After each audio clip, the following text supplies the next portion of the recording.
Votre programme d'information avec l'UIL, l'Université internationale de Libreville, le fleuron de la formation universitaire en Afrique.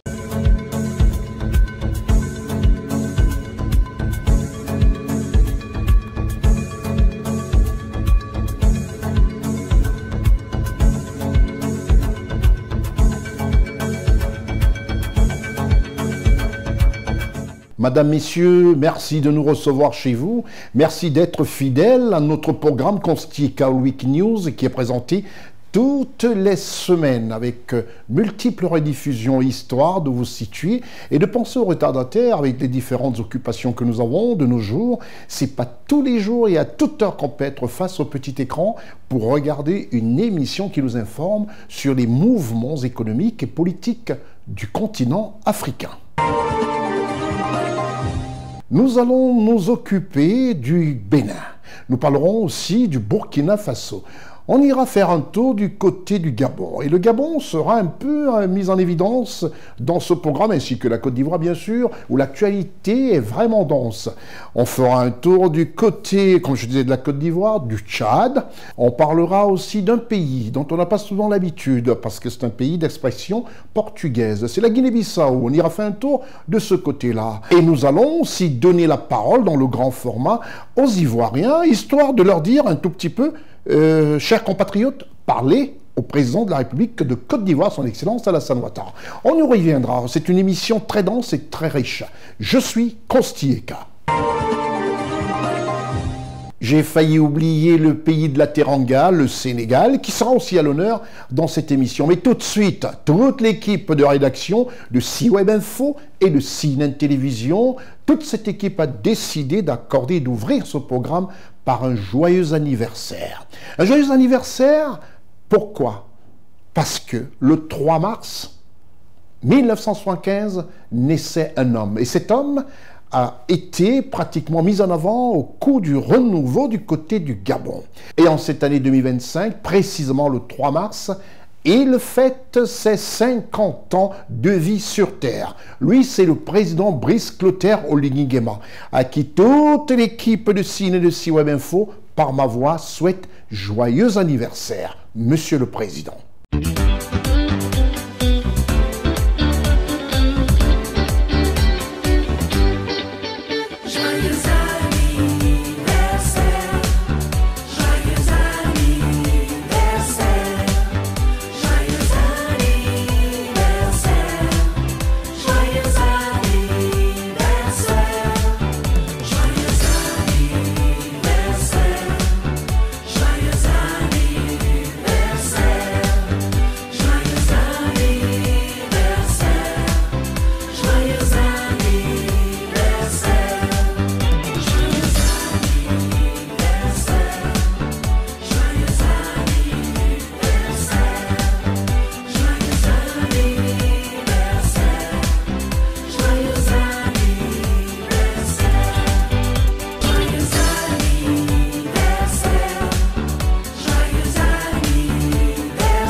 Après ce souhait de joyeux anniversaire, Monsieur le Président, il faut reconnaître, je demande à la technique, surtout à Marcel Bassolé, de nous présenter un tout petit peu les prouesses du CTRI, c'est-à-dire de CTRI présidé par son Excellence Brice Clotaire Oligui Nguema, qui en un an, regardez comment Libreville est transformée, en un an simplement de pouvoir. Qu'est-ce que ce sera Libreville dans 5 ans, dans 10 ans? Avec Brice Clotaire Oligui-Nguema, son Excellence, joyeux anniversaire, Monsieur le Président. Je vous retrouve juste après la réclame. Après ce souhait de joyeux anniversaire, l'ouverture en fanfare de notre émission, c'est pas de coutume, ça fait plaisir comme ça de commencer par des informations qui font plaisir. Nous allons tout de suite dans le pays du président Talon, c'est-à-dire le Bénin, présidé par son Excellence Patrice Talon. Au Bénin, son Excellence M. Patrice Talon a accordé une audience aux membres du comité de pilotage responsable du fichier électoral. Reportage Gozo Richard, Janine Eta, Séverin Tchatchoua et Marcel Bassolé. Le lundi 24 février 2025, le président de la République du Bénin, son Excellence Patrice Talon, a reçu au palais de la Marina les membres du comité de pilotage chargé de l'audit du fichier électoral. Cette audience constitue une phase essentielle dans la réalisation de cet audit sollicité depuis de nombreux mois par l'opposition et particulièrement par le parti Les Démocrates. Les débats ont porté sur les conditions et les garanties requises pour la transparence et l'impartialité du processus. Chers membres de la commission, c'est vraiment avec plaisir et intérêt, enthousiasme que je vous reçois ce matin. À ma demande, je souhaitais vous rencontrer pour vous dire que j'adhère vraiment à l'audit, que j'adhère à son objectif et que personne ne m'a forcé la main. Vous me connaissez, si je ne trouve pas d'intérêt à cela, je n'aurais pas adhéré à ça. Et ça ne se fera pas. Non. Donc j'adhère sincèrement. Et ce n'est pas non plus pour des raisons politiques ni électoralistes que on va utiliser les ressources du pays pour des fantaisies. Donc c'est sérieux. C'est sérieux pour 2 raisons. Est-ce que notre outil qui permet de consulter nos concitoyens à l'occasion des échéances politiques, est-ce que l'outil est fiable? Rien n'est parfait dans ce monde. Que ce soit dans un pays sous-développé ou dans un pays développé, rien n'est parfait. Mais est-ce que l'outil a été mis en place de bonne foi? Est-ce qu'il n'y a pas de biais qui ont été introduits de mauvaise foi? C'est donc autant de raisons qui justifient que nous avons le courage à un moment de faire un stop et d'examiner nos outils que nous utilisons pour la vie en communauté.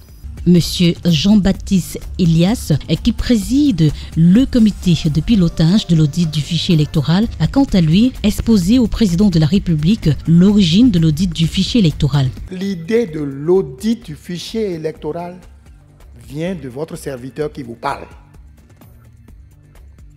En octobre 2022, l'ancien responsable de l'ANIP a invité les organisations de la société civile pour leur présenter la nouvelle mouture de ce qui va se passer puisque la LEPI est finie. Donc, la LEI doit être mise en œuvre. Quand il a présenté la situation, et compte tenu de la modeste expérience que j'ai en ma qualité de l'ancien président du Conseil de l'Union africaine contre la corruption, j'ai parcouru les 54 États, j'ai vu ce qui se passe en matière d'élection. J'ai levé le doigt pour le dire. Attention, il faudrait qu'on fasse l'audit du fichier électoral. Pour conclure, le chef de l'État béninois, son Excellence Patrice Talon, a salué la démarche du comité de pilotage de l'audit du fichier électoral. En général, toute fin de mission génère un regain de vertu, un regain d'engagement au service du bien de manière absolue. Quand on est en début de vie ou de mandat, de mission qu'on sort, on fait les choses avec tellement de fougue que parfois on ne prend pas le temps de dire est-ce que vraiment ce que je fais c'est ce qui est attendu de tous. Et quand on est à la fin, on a cette préoccupation-là. À bon entendeur. Vous savez ce qui me préoccupe. Par ailleurs, le président de la République du Bénin a réaffirmé sa bonne foi et sa volonté d'accompagner un processus transparent et apaisé.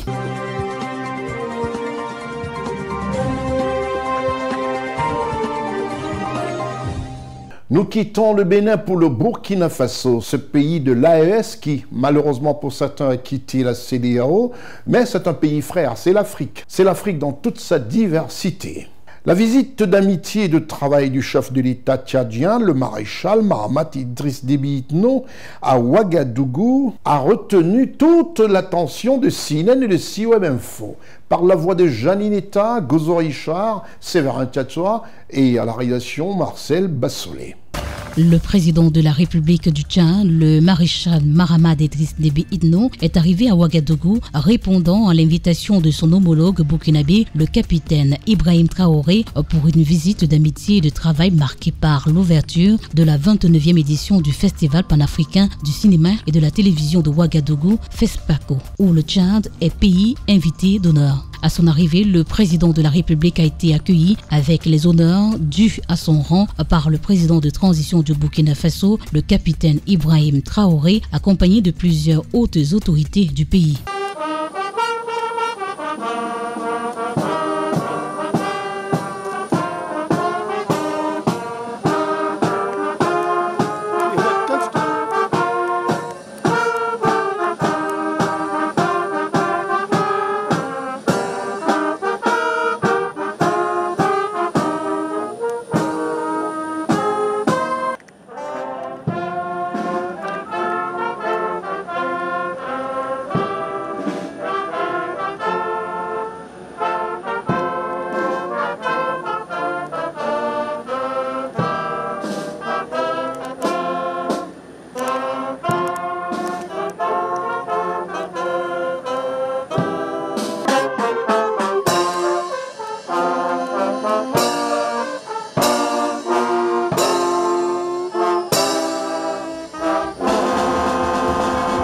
Après le passage en revue des troupes et des officiels composés de présidents des grandes institutions, de membres du gouvernement et de hautes responsables militaires, le maréchal Mahamat Idriss Déby Itno s'est entretenu brièvement avec son homologue au salon d'honneur de l'aéroport. Cette rencontre entre deux leaders jeunes et charismatiques incarne la nouvelle génération des dirigeants africains, portant chacun sur ses épaules la responsabilité historique de guider sa nation vers un avenir prospère. Cette visite, au-delà de son caractère diplomatique, met en avant le rôle central de la culture dans la consolidation des liens entre nations africaines. Le Tchad, à l'honneur lors de cette édition du FESPACO, est représenté par une délégation d'envaincus conduite par le ministre des Affaires culturelles, du tourisme et de l'artisanat, M. Abakar Rosi Teguil, aux côtés de réalisateurs, producteurs et acteurs tchadiens. 3 films sont en lice dans les catégories fiction long métrage, animation et perspective, tandis que 2 projets figurent parmi les ateliers Yenenga Academy et Yenenga coproduction, témoignant de la vitalité du cinéma tchadien. Cette participation historique du Tchad au FESPACO dépasse le simple cadre artistique. Elle s'inscrit dans une dynamique de diplomatie culturelle active, renforçant l'identité et l'influence du pays sur la scène africaine et internationale. Entre reconnaissance et fierté nationale, ce moment restera gravé comme une étape clé du développement culturel et diplomatique du Tchad.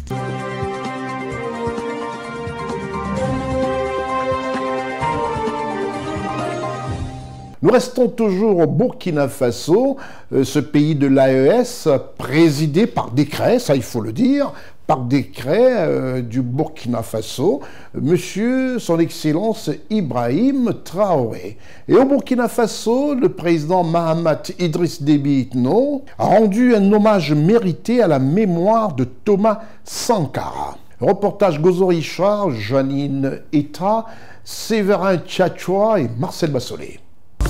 Au lendemain de son arrivée à Ouagadougou, le président de la République du Tchad, le maréchal Mahamad Idriss Déby Itno, a visité le mémorial dédié à Thomas Sankara, figure emblématique de la révolution burkinabé. Ce site commémoratif, établi sur l'ancien quartier général de la révolution, est marqué par l'assassinat de l'ancien président en 1987. Depuis le 2 octobre 2016, cet endroit est devenu un espace commémoratif de premier plan pour les Burkinabés qui y voient un symbole fort de leur histoire et de leur engagement envers la souveraineté africaine.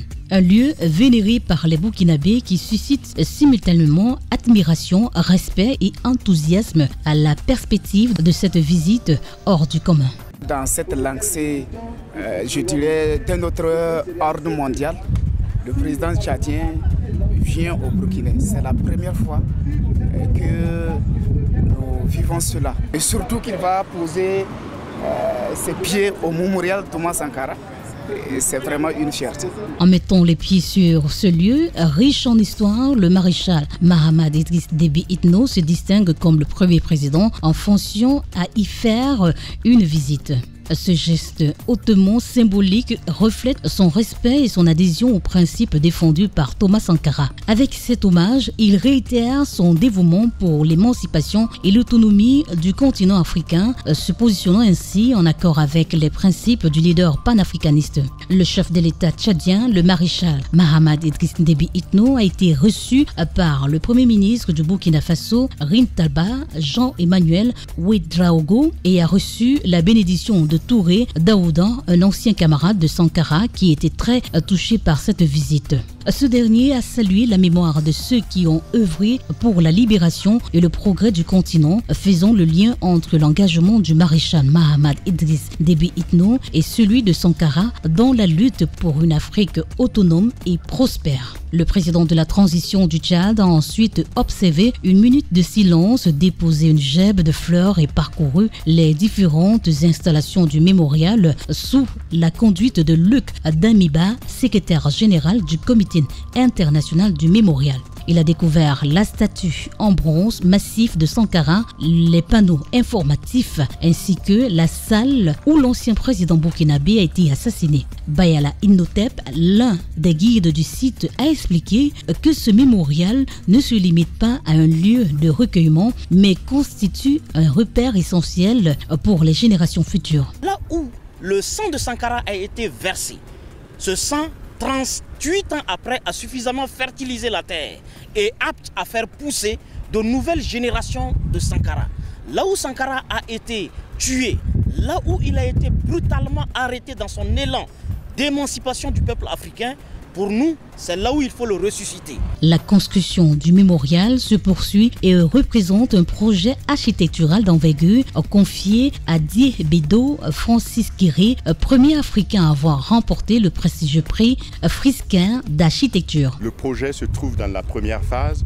Nous sommes en train de construire le mausolée, c'est-à-dire la demeure finale, la demeure éternelle du chef de l'État avec ses 12 compagnons. Les autres grandes parties du projet se composent d'abord par une grande tour, une tour de 87 mètres de hauteur qui signifie l'année où le président camarade est tombé. Et nous voulons inviter la jeunesse africaine à monter jusqu'au niveau 87 mètres et rêver le rêve du président Thomas Sankara et transporter ses idéaux dans tout le monde entier. Ce projet en cours de réalisation vise à immortaliser l'héritage de Sankara et en faire un centre d'inspiration pour la jeunesse africaine. Au fil de sa visite, le maréchal Mahamad Idriss Déby Itno a pris la pleine mesure de l'impact de Thomas Sankara, dont les idées continuent d'influencer une nouvelle génération de dirigeants africains, refusant la soumission aux influences extérieures et œuvrant pour la prospérité de la nation. L'héritage de Sankara pousse aujourd'hui l'Afrique à repenser son avenir, à renforcer son unité et à promouvoir un développement axé sur la souveraineté et la dignité. Avant de quitter les lieux, le président de la République a inscrit des mots empreints de respect et de détermination dans le livre d'or, soulignant la portée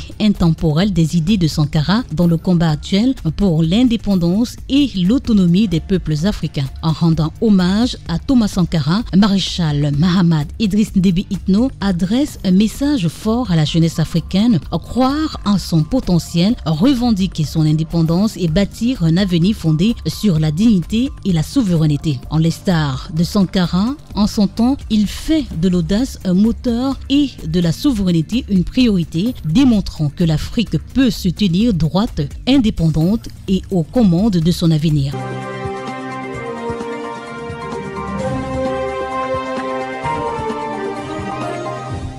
Nous traversons simplement la petite savane qui sépare le Burkina Faso de la République de Côte d'Ivoire. En Côte d'Ivoire, le pays présidé par son Excellence Alassane Ouattara, chef de l'État ivoirien, dans ce pays, les choses se passent toujours sans incidence. La Banque mondiale appuie la digitalisation de la fonction publique en Côte d'Ivoire. Reportage Ousmana Koulibaly, Eddie Lévite-Vonan, Marcel Bassolé et Johnny Letta.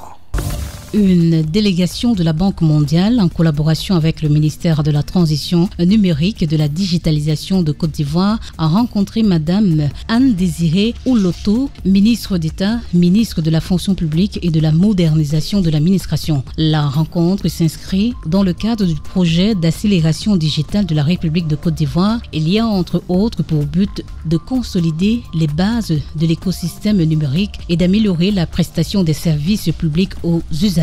La Côte d'Ivoire est un partenaire privilégié pour la Banque mondiale. Madame le ministre d'État nous a fait part de ses besoins. Nous en sortons vraiment galvanisés, renforcés dans notre conviction de vouloir accompagner le pays. Nous avons pris bonne note des besoins et on poursuit les travaux avec le ministère de la Transition numérique et de la digitalisation pour bien intégrer ces éléments-là et cette vision dans le projet. Nous sommes en train de mettre en place un projet très ambitieux qui nous permettra donc d'accélérer notre politique de modernisation par la digitalisation donc, de cette administration. Les fonctionnaires de Côte d'Ivoire sont partout et nous avons besoin de les accompagner au mieux dans la gestion de leur carrière, dans leurs besoins en formation et dans la gestion donc, de leurs différentes préoccupations. D'après Madame Anne-Désirée Ouloto, ministre d'État, ministre de la Fonction publique et de la modernisation de l'administration, le projet de numérisation va opérer une transformation au sein de l'administration publique ivoirienne.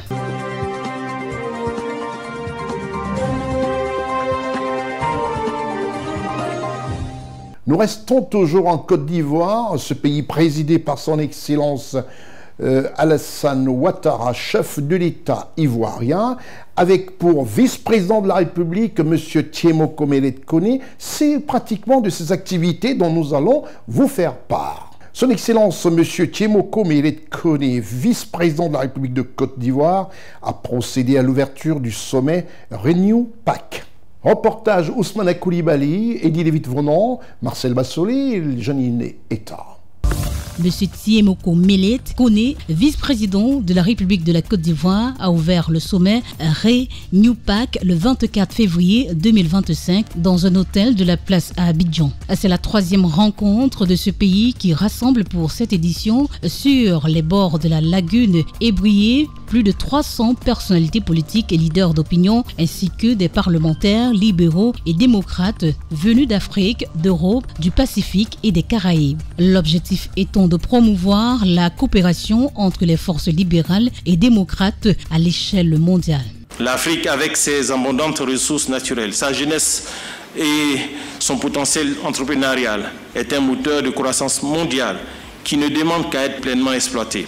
Nous devons construire un véritable partenariat stratégique fondé sur l'innovation, l'entrepreneuriat et surtout sur la compétitivité où chaque partie apporte son expertise et bénéficie des opportunités qu'offre l'autre. J'aimerais lancer un message à nos jeunes. Il est temps que vous ne vous laissez pas séduire par des promesses faciles et populistes, par les illusions du repli sur soi, par les mirages du radicalisme. Former la jeunesse africaine à l'entrepreneuriat, une vision que partage le coprésident de Renew PAC qui plaide pour l'action. L'Europe et l'Afrique sont différents, c'est vrai, mais nous avons donc un engagement pour progresser, il faut le faire maintenant. Le leadership et la connaissance sont indispensables ensemble. Nous devons être les champions donc, de l'exécution exécution par des engagements tangibles, clairs, qui pourraient donc impacter le prochain siècle au bénéfice de nos continents.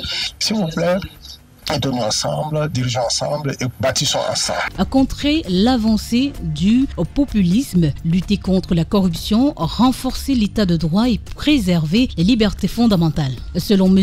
Tiemoko Melekone, vice-président de la République de Côte d'Ivoire, ces valeurs sont essentielles au libéralisme audacieux et inclusif. Ces principes tiennent aussi à cœur au chef de l'État ivoirien, son Excellence Alassane Ouattara. Le président Alassane Ouattara est profondément attaché au libéralisme, fondé sur des principes de liberté, de démocratie et de progrès. Cet engagement lui a permis de guider la transformation politique et socio-économique de la Côte d'Ivoire depuis son accession à la magistrature suprême. Sous son autorité, la Côte d'Ivoire est devenue un modèle de libéralisme adapté aux réalités africaines.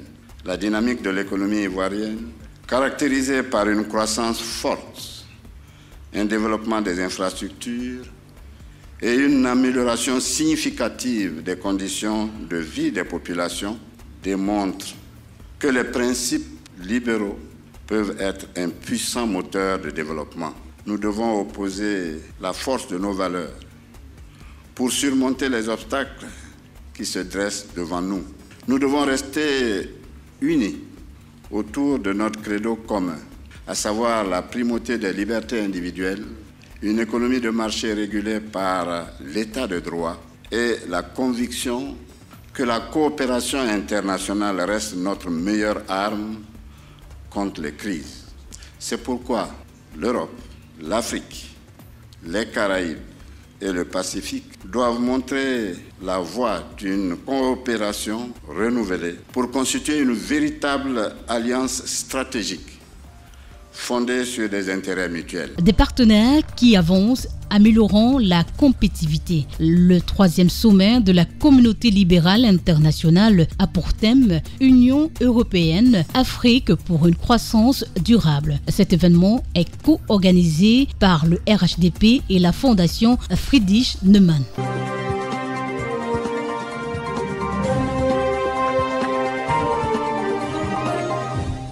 Nous reviendrons en Côte d'Ivoire parce que dans ce pays, l'information est très attractive.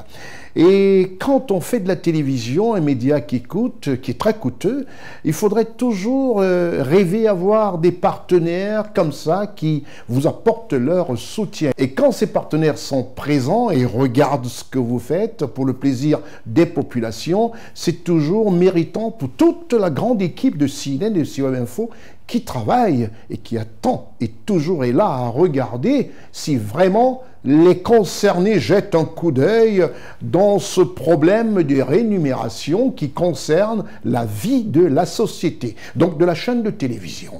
C'est pour cette raison que nous marquons une toute petite pause pour penser à notre partenaire officiel qui nous réserve une très grande surprise dans pratiquement un mois et demi, à savoir l'inauguration de ce que j'appelle un vrai paquebot sur Terre, c'est-à-dire Université 2, qui va être le vrai fleuron, pour ne pas dire un fleuron bis, de ce qui se fait de mieux sur le continent africain. Notre partenaire officiel, l'UIL, l'Université internationale de Libreville.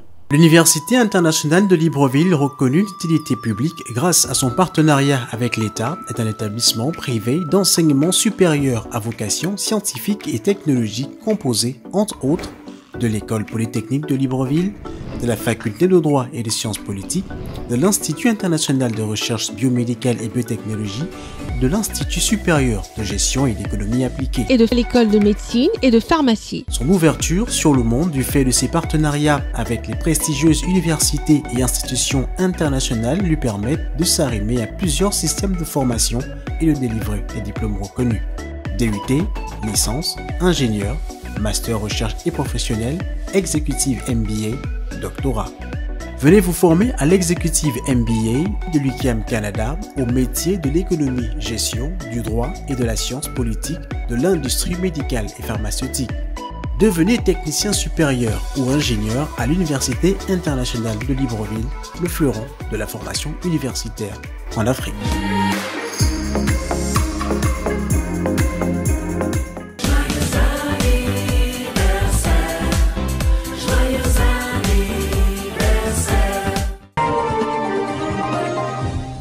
après l'UIL qui fêtera ses 10 ans dans pratiquement un mois. On y reviendra entièrement. On essaiera de voir, même si on ne peut pas consacrer une demi-journée à parler de cette université qui fait des merveilles sur le continent. Et comme je vous le disais, Marcel peut nous présenter un peu ce qui est installé sur 80 hectares pratiquement. On a tout dans cette université, des lieux religieux, on a un parcours vita, on a des installations sportives de part et d'autre, et surtout du bel air, l'air de la forêt. Et cette université, on y reviendra, mais pour l'instant, parlons de la Côte d'Ivoire, juste après la réclame. Retour en Côte d'Ivoire, nous allons parler du ministère de la Défense, à savoir les prouesses et la présidence des activités.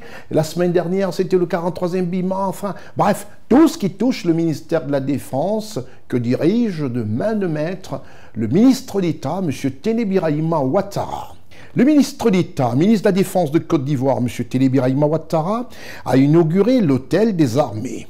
Que du travail abattu. Après la rétrocession du 43e BIMA, comme je disais tantôt, aux forces armées ivoiriennes, on peut résumer tout cela en une seule chose. Que des actes. Que des actes pour le bonheur des Ivoiriens. Reportage Ousmana Koulibaly, Eddy Lévite-Vonan, Marcel Bassolé et la voix de Costa Rica. L'hôtel des armées à Abidjan, situé à l'état-major général des armées, est le symbole de l'excellence et de la cohésion. Il a été inauguré le 25 février 2025 par M. Téné Birahima Ouattara, ministre d'État et ministre de la Défense de Côte d'Ivoire, accompagné du général de corps d'armée, le général Lassina Doumbia, et d'une délégation importante des forces de défense et de sécurité de Côte d'Ivoire. Durant son allocution, lors de l'inauguration, le général Lassina Doumbia a mis en évidence l'importance que rêvait cet hôtel. Bien au-delà d'un réceptif hôtelier, cet établissement que nous inaugurons symbolise la pose d'une nouvelle pierre à l'édification de ce que nous nommons dans notre jargon militaire les forces morales. Une composante immatérielle mais qui est essentielle à l'accroissement du potentiel opérationnel des armées. Il est aussi le reflet d'une ambition, celle d'une armée qui place le bien-être de ses membres au cœur de sa stratégie de performance. L'hôtel des armées dispose de 50 chambres reparties en 4 suites, 19 chambres seniors, 16 chambres standards et 11 chambres doubles. Il abrite également des espaces dédiés à des personnalités éminentes ayant contribué aux performances de l'armée ivoirienne. L'hôtel des armées, appelé à une bonne maintenance et préservation de l'édifice, le ministre d'État, ministre de la Défense de Côte d'Ivoire, M. Téné Birahima Ouattara, a souligné l'unicité de la structure qui est sortie de terre après 30 mois de travail acharné. Il a été financé grâce à une gestion rigoureuse des moyens de l'État mis à la disposition de nos structures financières, en l'occurrence la direction du commissariat des armées. Je voudrais vous demander de veiller en sorte que ce bel édifice continue donc de se placer parmi les réceptifs les plus prisés la place d'Abidjan. Je voudrais vous inviter à faire en sorte que cet édifice soit bien conservé, bien géré.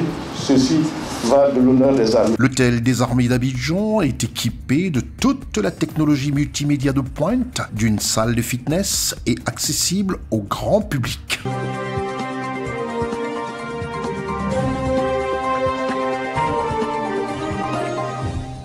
Voilà, qui fait plaisir comme ça d'abord aux populations ivoiriennes, même si c'est l'hôtel des armées, n'oubliez pas que c'est ouvert au grand public.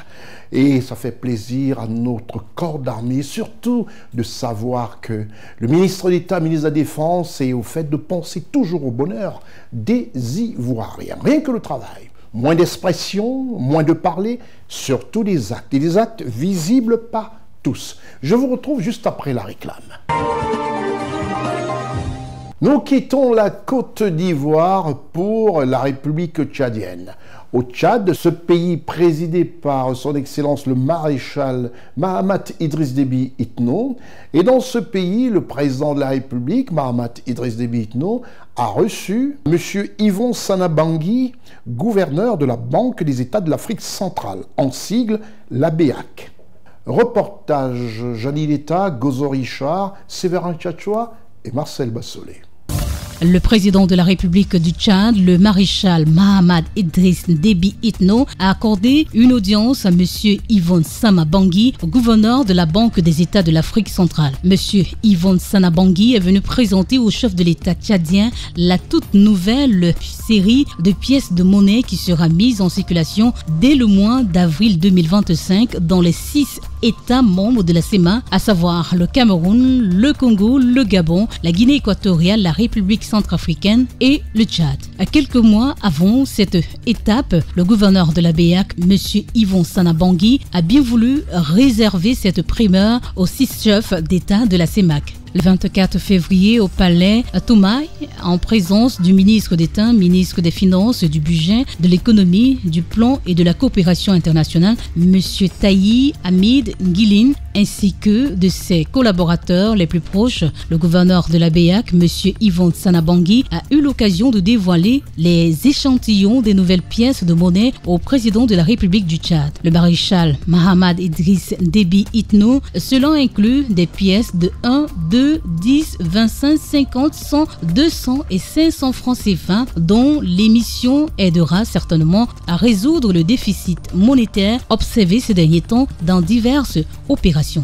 L'audience porte principalement autour de la présentation des nouvelles gammes de la monnaie qui encourent légal et pouvoir libératoire que la Banque centrale prévoit de mettre en circulation très bientôt.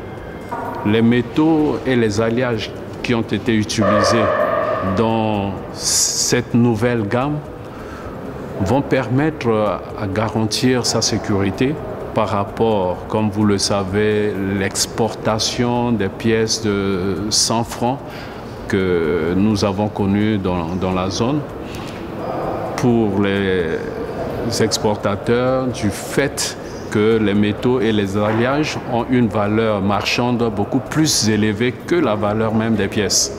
Donc nous avons corrigé ce problème et nous espérons que les nouvelles pièces seront acceptées par la population avec cette fois-ci une nouvelle innovation, une gamme de 200 francs, plus adaptée dans les échanges fiduciaire. La monnaie fiduciaire en circulation continuera-t-elle à avoir une valeur légale? Je tiens également à rappeler que les anciennes pièces ont toujours leur cours légal et pouvoir libérateur. Ces anciennes pièces doivent être acceptées par la population dans leurs transactions quotidien. Avec l'introduction de ces nouvelles pièces de monnaie, on peut affirmer, sans crainte de se tromper, que la récente pénurie de pièces de monnaie décriée dans diverses transactions ne sera bientôt plus qu'un lointain souvenir.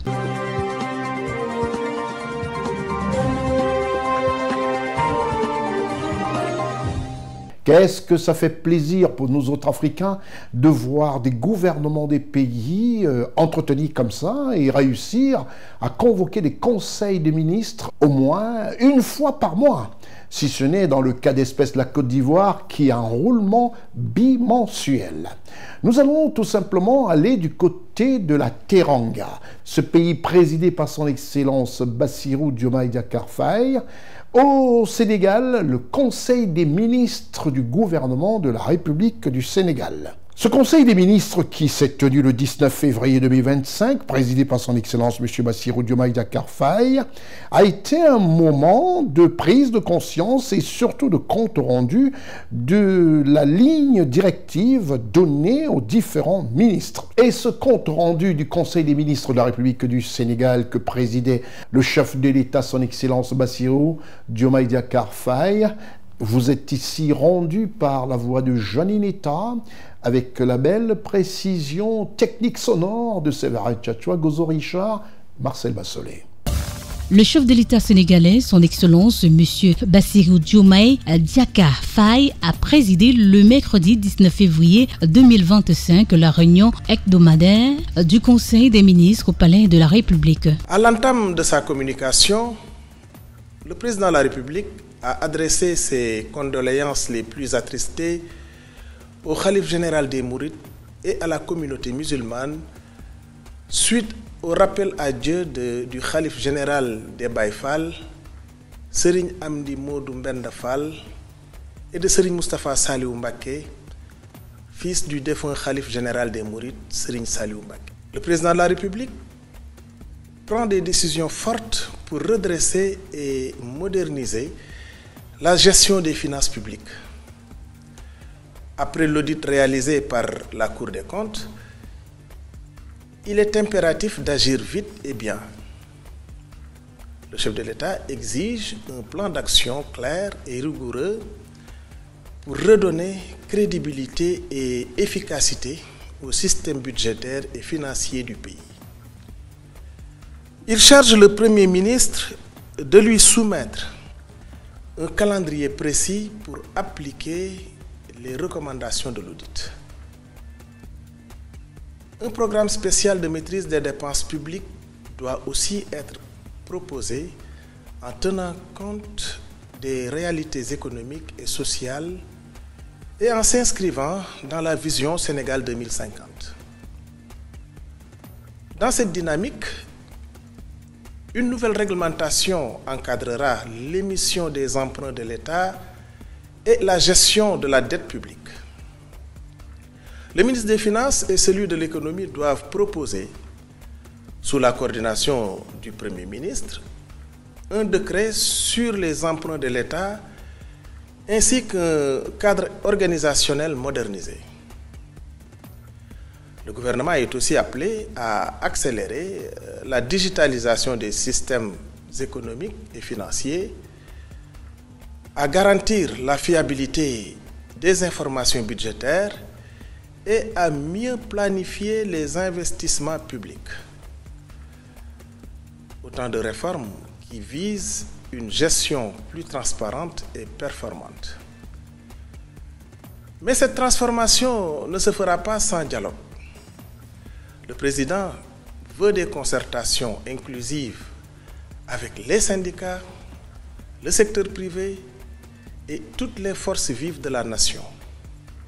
Objectif: expliquer la situation, bâtir un consensus et assurer une mise en œuvre responsable et solidaire des réformes. Autre priorité affichée, l'accès à l'eau potable pour tous, surtout en milieu rural. Le président demande au Premier ministre de renforcer les efforts pour garantir une distribution équitable et à coût maîtrisé. Un plan d'action global sera mis en place pour sécuriser la ressource en eau et moderniser les infrastructures d'approvisionnement. Cela passe aussi par une meilleure gestion des concessions et une tarification transparente, particulièrement en milieu rural. Le gouvernement devra également anticiper les défis liés au changement climatique avec un modèle économique viable pour le secteur de l'eau et de l'assainissement. L'État veut notamment développer des unités de dessalement et renforcer la lutte contre les inondations à travers des actions préventives et un meilleur entretien des infrastructures hydrauliques.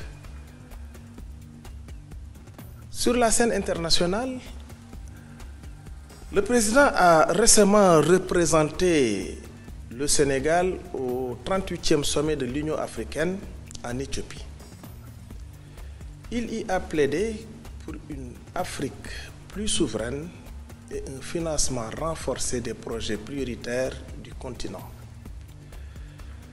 Il a aussi mis en avant la nécessité d'une meilleure gouvernance des ressources minières et d'un engagement plus fort pour le financement du secteur de la santé.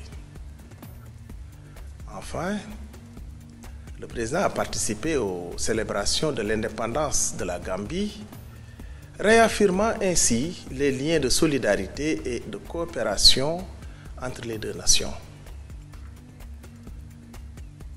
Ce vendredi 21 février, le Premier ministre se rendra à l'Assemblée nationale pour expliquer les leçons à tirer de ce rapport et présenter les actions correctives qui seront mises en place.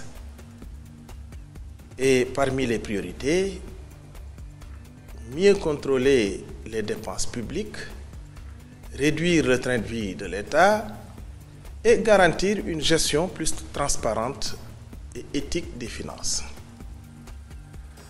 Mais ce n'est pas tout.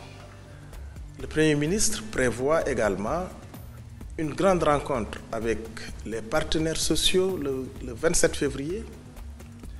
Cette réunion marquera le début d'un dialogue ouvert et inclusif avec l'objectif de mobiliser tous les acteurs de la société, les syndicats, les employeurs, la société civile, autour d'un même projet, redresser l'économie du pays. Un autre sujet qui tient à cœur beaucoup de Sénégalais, la commémoration du massacre de Thiaroye en 1944. Le Premier ministre est revenu sur les chantiers mémoriels en cours, comme la construction d'un mémorial et la création d'un centre de documentation. Des fouilles archéologiques pourraient également être organisées pour localiser d'éventuelles fosses communes et faire toute la lumière sur ce tragique événement. En résumé, le gouvernement fait face à plusieurs défis de taille, dont l'assainissement des finances publiques, la relance de l'économie et l'honneur à la mémoire des tirailleurs sénégalais. Pour y parvenir, une chose est claire, la mobilisation de tous est essentielle. Avec ces mesures et ces engagements, le Sénégal amorce une nouvelle phase de gouvernance, tournée vers la transparence, la rigueur et l'efficacité au service du développement et du bien-être des populations.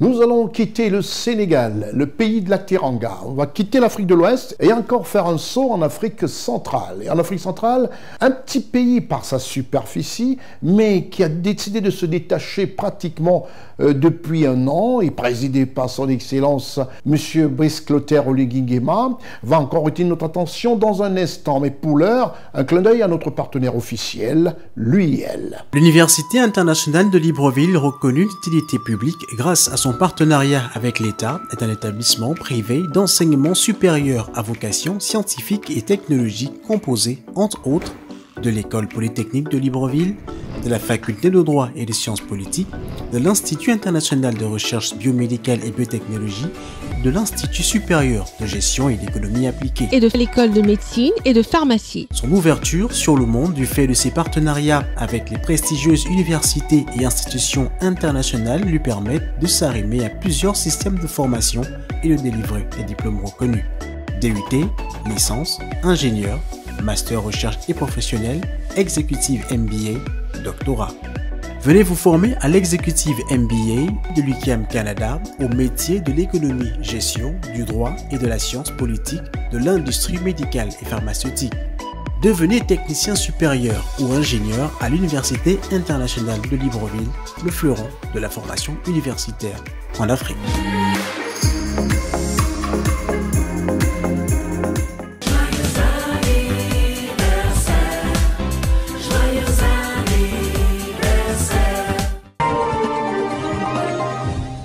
Après ce clin d'œil à notre partenaire officiel, nous restons au Gabon, le pays présidé par son Excellence Brice Clotaire Oligui Nguema, chef de l'État gabonais et surtout président du CTRI qui, depuis un an, fait des prouesses au Gabon. L'inauguration de l'interconnexion entre le Gabon et la Guinée équatoriale, en présence des chefs d'État des deux pays voisins, devrais-je même dire deux pays frères. Reportage Gozo Richard, Séverin Tchatchoua, Johnny Nita et Marcel Bassolé.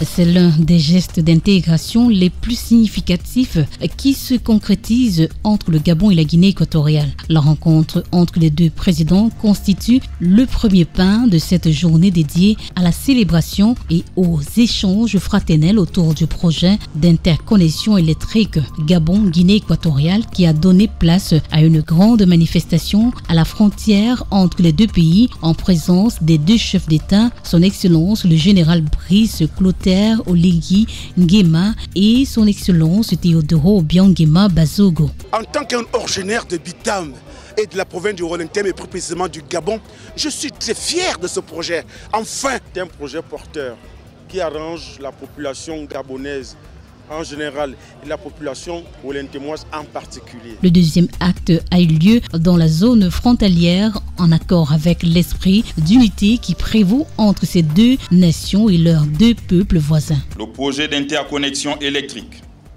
que nous lançons aujourd'hui transcende la simple coopération technique.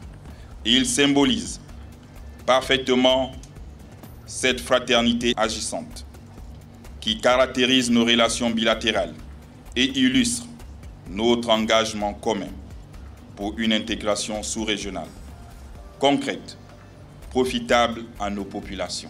Que la lumière soit, et il eut de la lumière. L'accord signé le 27 juillet 2023 à Brazzaville prend enfin forme. L'accord prévoit la transaction d'achat et de vente de l'électricité entre la compagnie d'énergie de Guinée équatoriale et la société d'énergie et d'eau du Gabon. C'est pour nous une très grande journée aujourd'hui parce que cette journée-là annonce la fin de quelque chose, la fin des délestages, et grâce à la coopération sous-régionale magnifiée par le président de la République, son Excellence Brice Clotaire Oligui Nguema.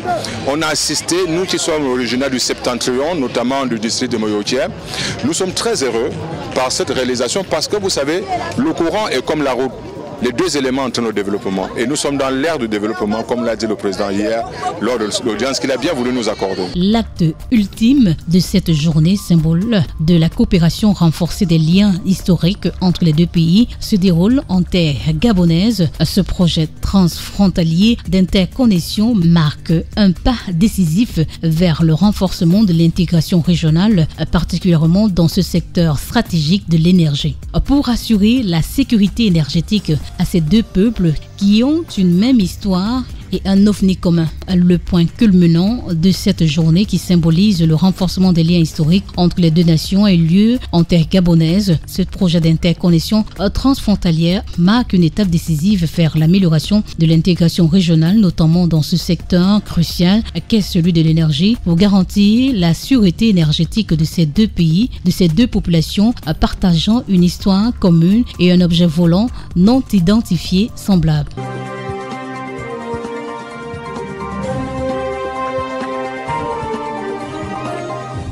Nous restons au Gabon, nous ne bougeons pas. Ça nous fait plaisir, comme ça, de sillonner et d'être à la baie des Rois. La baie des Rois au Gabon, c'est un endroit pour tous ceux qui veulent prendre des vacances pour Libreville. Un endroit où on se perd tranquillement en face de la mer. Bel air, en plein cœur de la ville, en plein cœur de Libreville. Donc nous restons toujours au Gabon. Et là, nous allons parler de la présentation des lettres de créance des nouveaux ambassadeurs accrédité en République gabonaise. Gérard Richard, Gozo Janine Eta, Séverin Tchatchoua, Marcel Bassolé. La cérémonie de présentation des lettres de créance des nouveaux ambassadeurs accrédités au Gabon à l'esplanade du palais présidentiel atteste de la vitalité de la diplomatie gabonaise et mise en évidence. Accueil sur le tapis rouge des honneurs militaires et des hymnes nationaux pour conduire auprès du président de la République, président de la transition, chef de l'État, le général de brigade Brice Clotaire Oligui Nguema. Ils sont 5 chefs de mission diplomatique accrédités au Gabon, dont le premier a présenté ses lettres de créance au président de transition, le général Brice Clotaire Oligui Nguema, est son Excellence Miguel Grisbach de Pereira Franco, ambassadeur extraordinaire et plénipotentiaire de la République fédérale du Brésil près de la République gabonaise avec résidence à Libreville. Il est né le 21 janvier 1966 à Rio de Janeiro. Il est détenteur de plusieurs diplômes et a occupé le poste de chargé d'affaires au Mali et en République démocratique du Congo. Le second a présenté ses lettres de créance au président de transition, chef de l'État, le général Brice Clotaire Oligui Nguema, et son Excellence Vélégaliti Samuel David Sourendra, haut commissaire de la République de l'Inde en République gabonaise avec résidence à Libreville, détient un diplôme de maîtrise en administration des affaires. Les liens entre ces deux nations sont solides, comme le prouve la présence d'une importante communauté indienne au Gabon. L'Inde et le Gabon entretiennent une relation commerciale qui se manifeste par un partenariat multiforme approfondi dans les domaines des mines, des infrastructures et du bois. Le troisième a présenté ses lettres de créance au président de transition, chef de l'État, le général Brice Clotaire Oligui Nguema, et son Excellence Paolo Kosita, ambassadeur extraordinaire et plénipotentiaire de la République de Zambie près de la République gabonaise, avec résidence à Kinshasa, en République démocratique du Congo. Il est né le 2 janvier 1975 à Kampubo, en Zambie, et détenteur d'une licence en informatique. De 2021 à ce jour, il occupait le poste de directeur au siège national à Lusaka. Le quatrième a présenté ses lettres de créance au président de la transition, chef de l'État, le général Brice Clotaire Oligui Nguema, et son Excellence Alain Charles Leroy, ambassadeur extraordinaire et plénipotentiaire du Royaume de Belgique près de la République gabonaise avec résidence à Yaoundé, en République du Cameroun. Le ballet diplomatique est clos par son Excellence Laurent Andrifi, ambassadeur extraordinaire et plénipotentiaire de la République de Hongrie près de la République gabonaise avec résidence à Abuja en République fédérale du Nigeria. Il est détenteur d'un master en études hispan et d'un master en littérature linguistique britannique et américaine. Honorés par l'hospitalité qui leur a été réservée, les nouveaux diplomates se sont entretenus tour à tour avec le chef de l'État sur la coopération entre le pays respectif et le Gabon.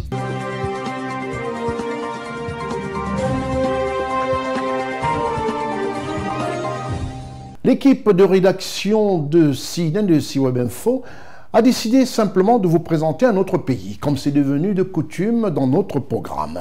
Et ce pays est un pays dont on parle souvent moins en Afrique. Mais puisqu'on a décidé de valoriser tous les pays africains à travers ce programme constitué Carl Week News, nous avons décidé de donner un coup de projecteur sur ce pays qui n'est autre que la Guinée-Bissau. Avec la complicité de Marcel Basselet, vous verrez les atouts de ce pays, les avantages à y être, aller faire un tour, même prendre des vacances ou y investir. Reportage Constant Ika. La Guinée-Bissau est un pays tropical situé sur la côte atlantique de l'Afrique de l'Ouest. Il est connu pour ses parcs nationaux et sa faune. L'archipel boisé des Biragos, peu peuplé, est une réserve de biosphère protégée. Son île principale, Boubaké, fait partie du parc national des îles d'Orango, où vivent les hippopotames d'eau salée. Sa population est chiffrée selon la Banque mondiale depuis 2021 à 2,1 millions d'habitants. Sa croissance démographique, toujours selon la Banque mondiale, depuis 2021 est à 2,2%. L'espérance de vie à la naissance, selon l'ONU, est de 59,9 ans, presque 60 ans. Le taux d'alphabétisation des adultes est de 45,6%. Sa religion est musulmane à 50%, chrétien à 10% et animiste à 40%. L'indice développement humain, en sigle IDH, est de 0,483. À la tête du parti Madem G15, parti fondé avec des dissidents du PAIGC à l'été 2018, Umaro Sissoko Embalo a remporté le second tour d'élection présidentielle le 29 décembre 2019. Cette victoire a été contestée par le Parti africain pour l'indépendance de la Guinée et du Cap-Vert, en sigle le PAIGC. À la suite de la tentative du coup d'État du 1er février 2022, la CEDEAO a envoyé une force d'appui à la stabilisation du pays à la demande de son Excellence le Président Sissoko. Cette force de la CEDEAO avait été toujours déployée en Guinée-Bissau Guinée-Bissau et sa mission avaient été reconduites pour une durée d'1 an lors du comité de la CEDEAO du 10 décembre 2023. C'est dans un contexte politique tendu que le président, son Excellence Umaro Sissoco Embaló, décide le 16 mai 2022 de dissoudre l'Assemblée nationale, entraînant par la même occasion la démission de son gouvernement.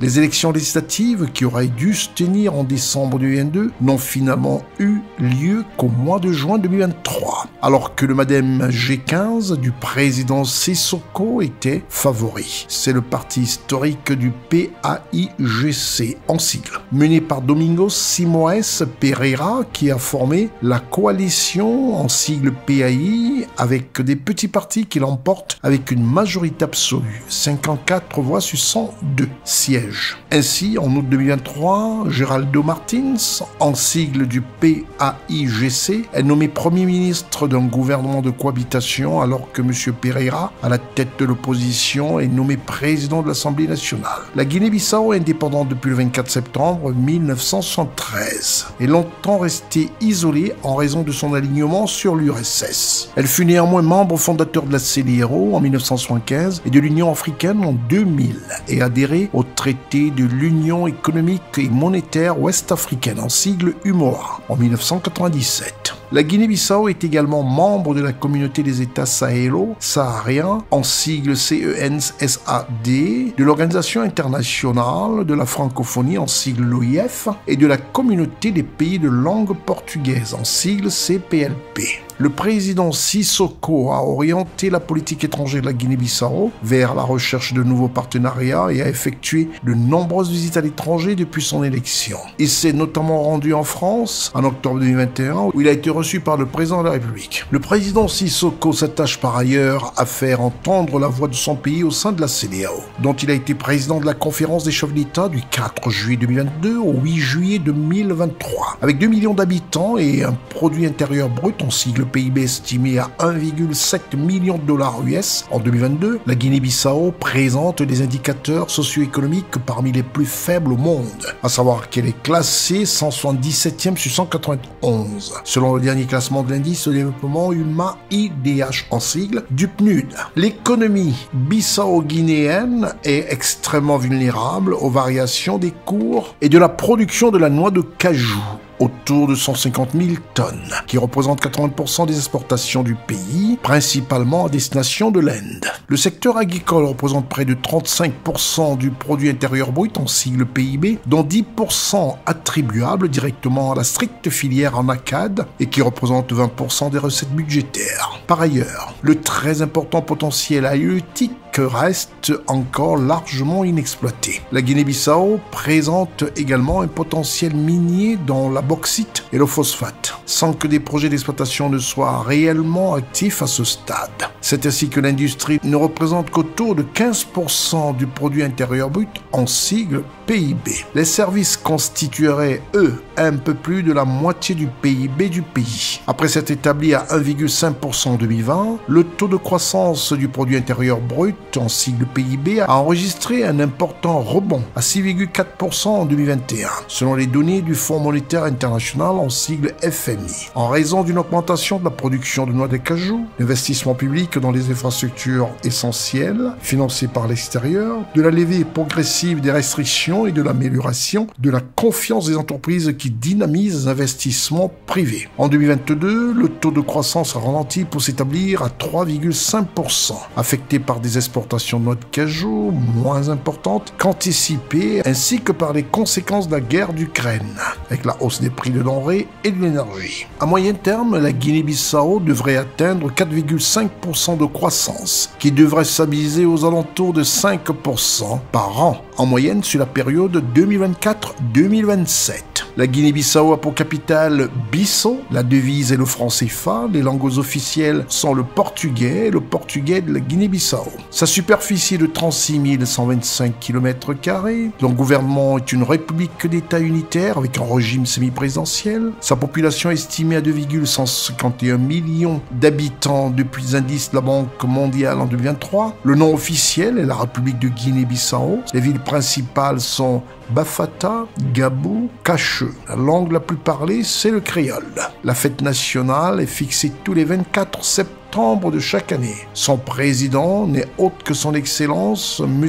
Umaro Sissoko Ambalo.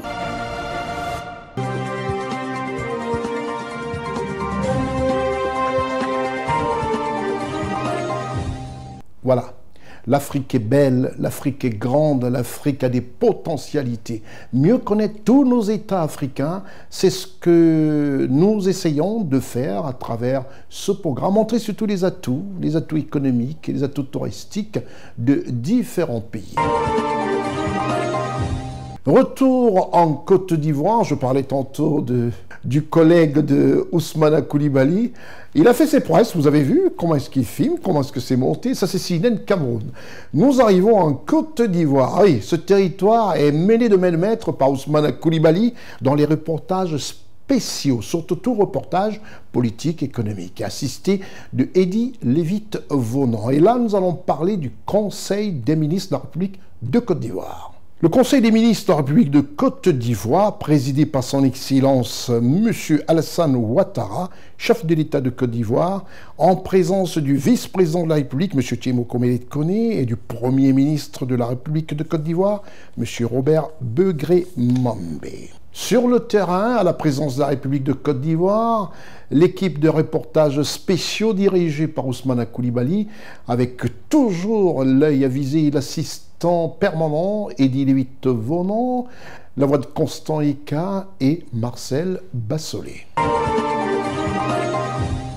Conseil des ministres au palais présidentiel de la République de Côte d'Ivoire ce mercredi 26 février 2025, avec la présence effective des ministres, à l'exception du ministre Adjoubeni Koubedan Kwasi et Kakou Adom, en mission hors du territoire national. Installés dans la salle affectée à cette concertation bimensuelle, c'est l'instant de faire le point gouvernemental. C'est dans une ambiance détendue, mais studieuse, comme dans nos amphis d'études universitaires, tous debout, membres du gouvernement respectif, ce qui augure l'arrivée de son Excellence, le président de la République de Côte d'Ivoire, M.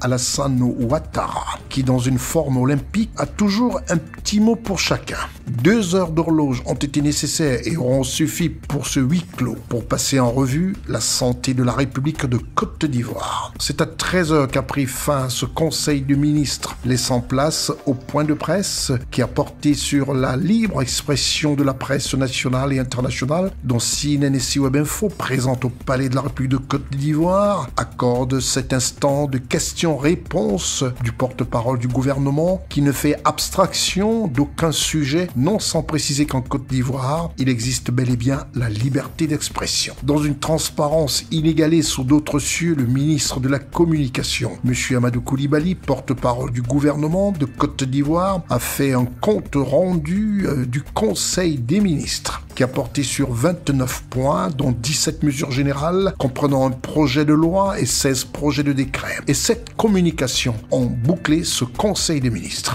Au sujet des mesures générales. Au titre du ministère des Ressources animales et halieutiques, un projet de loi portant réglementation de l'amélioration génétique animale en Côte d'Ivoire a été adopté.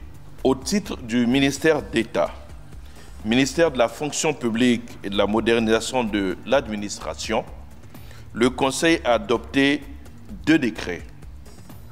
Un décret portant modalités communes d'application de la loi portant statut général de la fonction publique et un décret portant modalités particulières d'application de la loi portant statut général de la fonction publique. Le Conseil a adopté un décret fixant les modalités d'engagement des contractuels à l'exception des enseignants du supérieur et des chercheurs dans l'administration ivoirienne et les établissements publics nationaux ainsi que leur rémunération. Au titre du ministère des Mines, du Pétrole, de l'Énergie, en liaison avec les ministères concernés, le Conseil a adopté 5 décrets.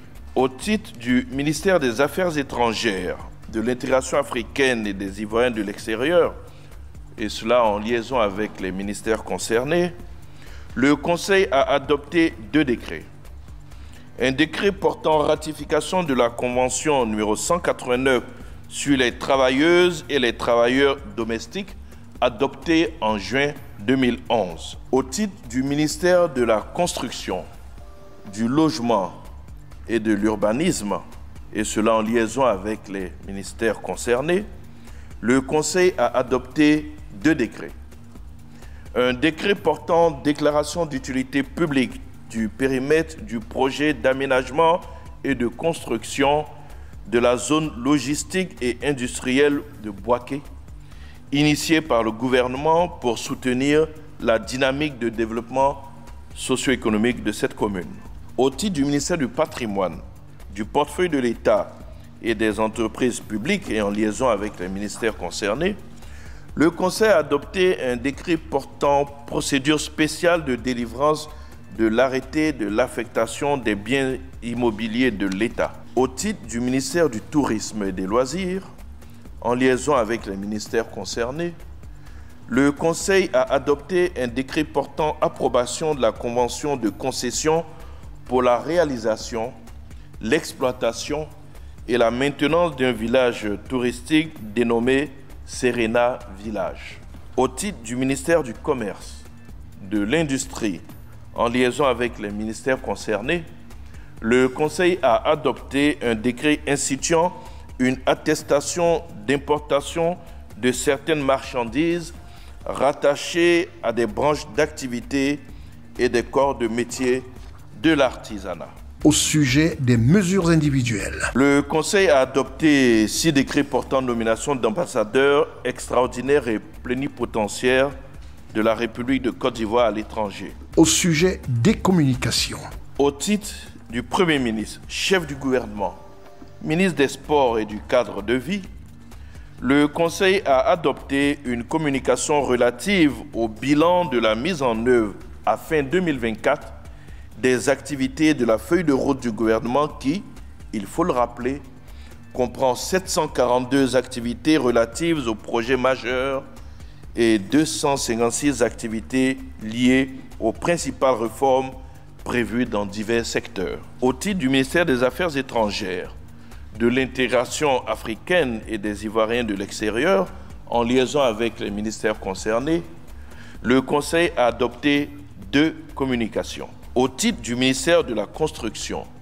du Logement et de l'Urbanisme, en liaison avec les ministères concernés, le Conseil a adopté 2 communications. Au titre du ministère de la Santé, de l'Hygiène publique et de la couverture maladie universelle, en liaison avec les ministères concernés, le Conseil a adopté une communication relative à l'organisation d'une table ronde pour la mobilisation des ressources du plan national multisectoriel de nutrition 2024-2027.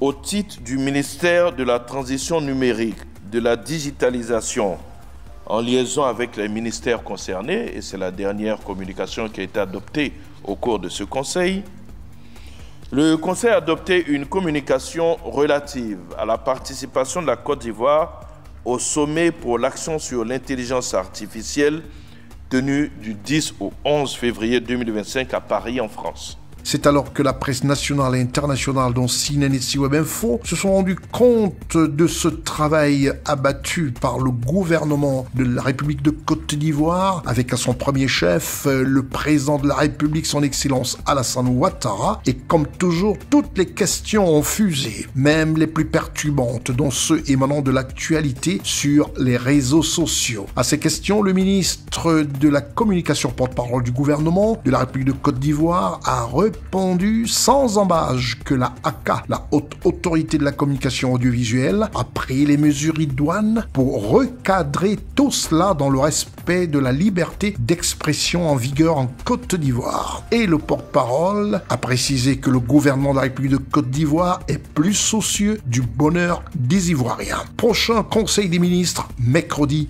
12 mars 2025.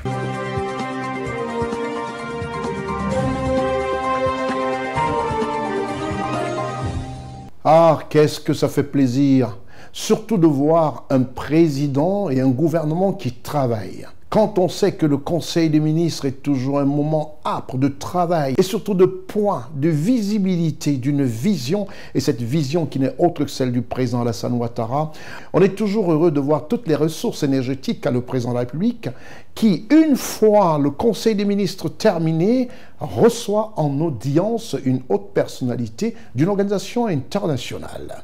Le président de la République de Côte d'Ivoire, son Excellence M. Alassane Ouattara, a reçu, juste après le Conseil des ministres, en audience le 26 février, Mme Louise Mushikiwabo, secrétaire générale de la francophonie.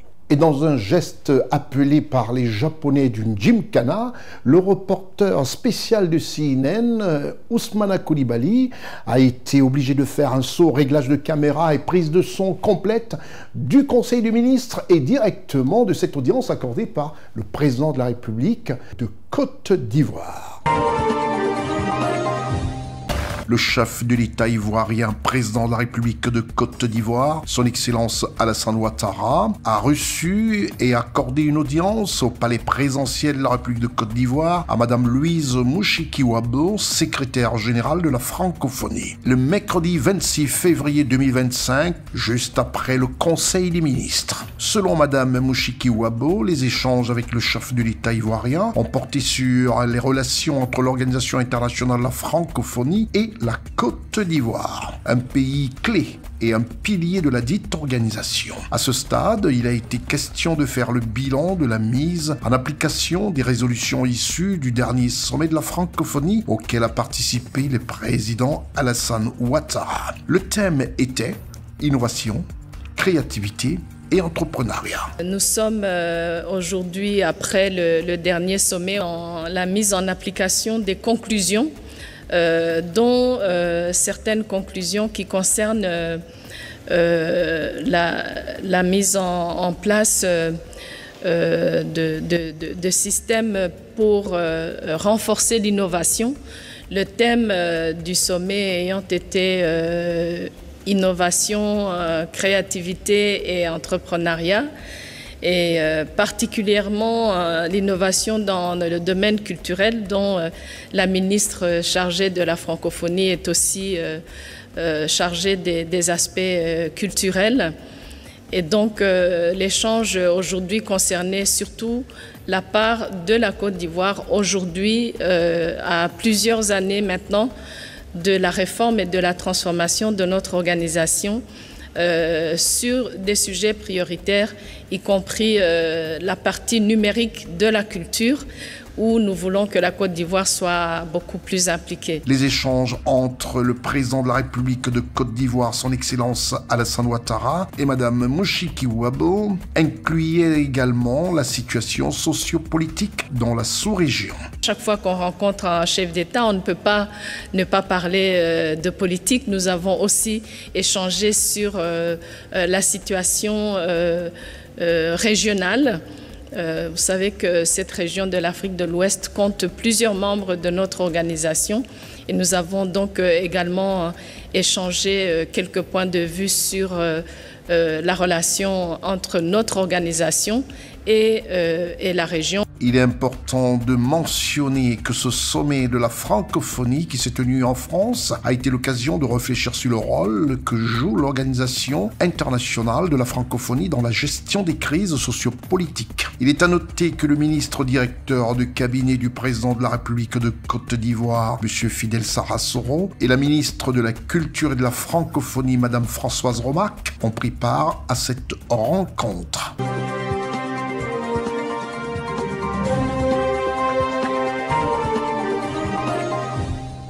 Eh oui, merci comme ça à l'équipe de CNN et de CWeb Info pour cette gymnastique. Conseil des ministres, directement au bureau présidentiel pour cette audience qui s'est très bien achevée. Et le président continue à travailler jusqu'au soir. Et le président est là, très bien. Il veille au bonheur de ses compatriotes de Côte d'Ivoire. Merci comme ça Ousmane Coulibaly. Et merci à Eddie Lévite-Vonan. Nous allons parler du grand format. Et on a décidé de nous focaliser encore une fois sur ce que pensent les populations ivoiriennes. Et dans ce grand format, l'équipe de CNN de CWeb Info a lâché ses caméras dans la ville d'Abidjan pour avoir les impressions des Ivoiriens Que pense-t-il de la rétrocession du 43e BIMA aux forces armées ivoiriennes? Une rétrocession qui n'est autre que des actes qui font place à la parole. Et en Afrique, si on pouvait essayer pratiquement de faire comme en Côte d'Ivoire, c'est-à-dire poser des actes plutôt que de parler, ce sera déjà très bien pour les populations ivoiriennes.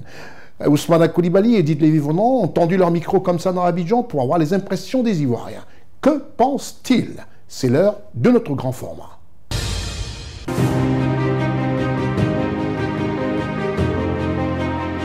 Mes impressions sur la rétrocession du 43e BIMA à l'armée ivoirienne est une bonne chose parce que ça vient confirmer encore une fois que notre pays est souverain et que notre armée est capable d'assurer la sécurité de ses citoyens. Alors moi j'approuve cette décision. Je pense bien que c'est une bonne chose.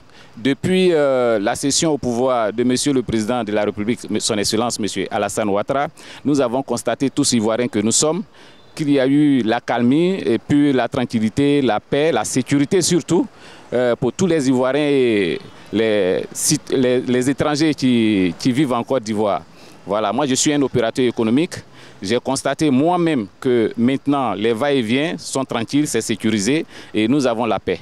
Je pense que c'est une bonne chose. Je pense que c'est une très bonne chose parce qu'il faut dire que c'était quand même pas normal, après près de 60 ans d'indépendance, que les Français, enfin une base française, se localise comment dirais-je, ici en Côte d'Ivoire.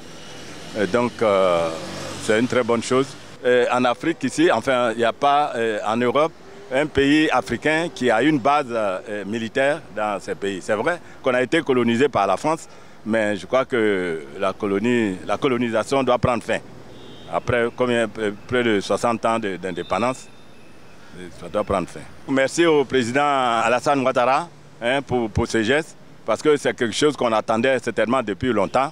Et si à son avènement, cela a été fait, vraiment, je lui tire mon chapeau. Sur la rétrocession, voilà, du 43e BIMA à la mer ivoirienne, mais vraiment, c'est une bonne chose, vraiment, on est beaucoup contents. Voilà, le camp même d'Aquin, Thomas d'Aquin, vraiment, c'est une bonne chose. Plus c'est le premier chef qui était là avant, vraiment, on est beaucoup contents, c'est une bonne chose. Que l'État même, notre armée même occupait le camp, c'est une bonne chose. Vraiment, Ouattara, le président a bien fait. Je pense que la rétrocession de 43 BIMA à l'État ivoirien est une très bonne chose. Si au début des indépendances, cela s'avérait comme une nécessité, étant donné que nous étions, n'est-ce pas, en apprentissage en tant qu'État, en tant que nation. Et je pense que 65 ans plus tard, il est vraiment judicieux que nous apprenions nous-mêmes et, n'est-ce pas, nous prendre en charge sur le plan militaire, mais aussi sur le plan économique. Je pense que le président de la République a vu cela et ça a été bien vu. Je le félicite. Et nous, en tant qu'Ivoiriens, nous sommes très fiers que cela porte, n'est-ce pas, le nom, n'est-ce pas, d'un illustre militaire ivoirien, Thomas d'Aquin. Et donc, je pense que c'est vraiment une très bonne chose. Nous allons encourager le chef de l'État dans ce sens. Je remercie le président Alassane Ouattara, président de la République de la Côte d'Ivoire, qui a eu le nœud creux en pensant, n'est-ce pas, à la rétrocession de cette base militaire à la Côte d'Ivoire. C'est aussi un acte de souveraineté. Je vous remercie. La rétrocession du 43e BIMA, je crois qu'on ne pouvait pas passer autrement. Franchement, pour notre part, nous estimons que ça a été une très bonne chose de la part du chef de l'État, en un mot de l'État de Côte d'Ivoire, dans la mesure où ce camp ici, dans le cadre de la coopération militaire entre la France et la Côte d'Ivoire, qui a fait du chemin, il était temps aujourd'hui de marquer un arrêt aussi vraiment bon. Et passer en de bons thèmes, en d'autres. Et ce qui nous a beaucoup fait plaisir, honneur, c'est le fait d'avoir baptisé ce camp camp général Ouattara Thomas Dakin. Nous ne l'avons pas connu en tant que tel, mais l'histoire qui est un témoignage nous enseigne que ce haut officier de l'armée ivoirienne a fait beaucoup pour ce pays. Et baptiser un tel camp Ouattara Thomas Dakin, c'était que rendre gloire à toute l'armée de Côte d'Ivoire, rendre gloire au peuple ivoirien. Au chef de l'État, son Excellence, M. Alassane Dramane Ouattara, je profite de votre antenne pour dire que d'abord merci pour ce geste qui a réhabilité encore une fois la Côte d'Ivoire et l'encourager dans ce sens, car dans beaucoup d'autres domaines, il y a du travail à faire. Et merci encore, merci pour la rétrocession que la France a bien voulu et dû à la diplomatie, à la maniabilité de son Excellence M. Alassane Dramane Ouattara. Mes impressions sur la rétrocession du 43e Bima à la Côte d'Ivoire sont les suivantes. D'abord, ça donne un coup de fouet. Ça requinque un peu la Côte d'Ivoire particulièrement, mais surtout aussi l'Afrique. Parce que c'est un premier pas vers une décolonisation, pour ne pas dire une véritable liberté, voilà, du peuple noir. Donc ça donne aussi un sentiment de fierté à tous les Ivoiriens de reprendre leur territoire, surtout même une fierté aussi à l'armée ivoirienne de, je dirais, de reprendre aussi ce camp-là et de se sentir plus autonome, plus libre. Parce que voir une puissance coloniale, une ancienne puissance coloniale sur le territoire d'une ancienne colonie comme ça, avec surtout la présence de l'armée française, ça montre toujours que la Côte d'Ivoire est toujours soumise ou bien on est toujours dans l'état de la colonisation. Mais quand elles s'en vont comme ça, ça veut dire que nous sommes maintenant libres. Donc l'impression que j'ai, c'est que le fait que l'armée ivoirienne reprenne le 43e Bima montre seulement que la Côte d'Ivoire maintenant est indépendante de façon officielle. Voilà. Donc ce sont là mes impressions. Au président Alassane Ouattara, c'est une gratitude à son endroit. Voilà. Parce que Thomas Dakin, nous sommes sans ignorer que c'est un nom historique pour la Côte d'Ivoire. Voilà. Donc l'expression de cette reconnaissance-là à l'endroit de M. Thomas Dakin, donc on remercie le président Alassane Ouattara, voilà, d'avoir renommé ce camp-là comme ça. Le contexte international même en dit long. Aujourd'hui, nous observons une crise internationale et le chef de l'État a jugé opportun que l'armée ivoirienne s'empare du 43e Bima et que cette base devienne une base de l'armée ivoirienne. On ne peut que saluer l'initiative du chef de l'État qui est devenue une réalité depuis avant-hier. Nous nous remercions parce que nous savons qu'on n'allait pas rester indéfiniment avec la présence de l'armée française. Il faudrait que nous prenions nos responsabilités et c'est ce que le chef de l'État a fait. C'est une façon de rendre hommage au premier chef d'État-major de Côte d'Ivoire. Oui, au lendemain des indépendances, il y avait une armée en construction. Alors, notre ancêtre Ouattara Thomas Dakin fut l'un des premiers. Et donc aujourd'hui, donner son nom au 43e Bima, c'est lui rendre hommage et de reconnaître que il y a eu des grandes personnalités aussi au sein de notre armée. Donc nous disons merci au président de la République, au chef de l'État ivoirien, M. Alassane Ouattara, qui a accepté et a pris l'initiative que son armée prenne le 43e Bima pour le compte de l'armée de Côte d'Ivoire.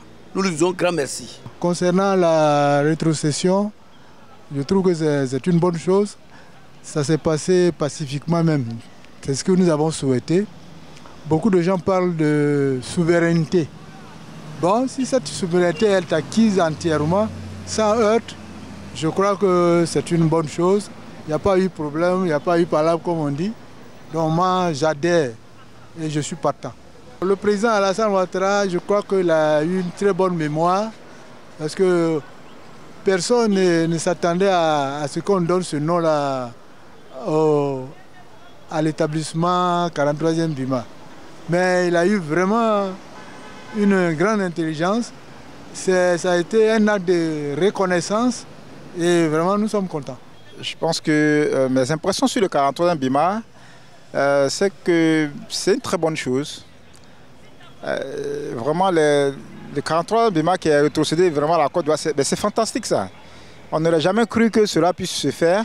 Et bien c'est fait sous Ouattara. Je pense que le président Ouattara, il a dit qu'il allait remettre les Ivoiriens au travail et il allait leur remettre leur pays en entier. Et bien, je pense que c'est fait. Il a réunifié le pays. En plus, c'est un acte de souveraineté hein, que le 43e BIMA soit rétrocédé à la Côte d'Ivoire. Ben, je pense que c'est formidable. C'est quand même bien d'honorer les anciens. Le général Thomas Dakin, je pense qu'il a été le premier général je crois, de Côte d'Ivoire. Et puis un général de corps d'armée, le premier des chefs d'état-major. Ben, franchement, c'est une belle façon de l'honorer. Et je pense qu'il n'y avait pas meilleure façon de l'honorer.